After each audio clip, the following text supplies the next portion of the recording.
I just wanted to give you a little tip how to check your tires if you want to check them at home. If you have a penny, get the penny with the head on the top. You want to flip it over so the head's on the bottom.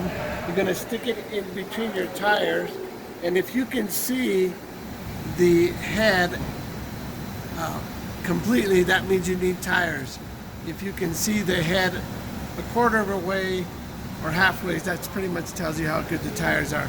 Also, there's another way. If you don't have a penny, right here in the tread, this is what they call a marker.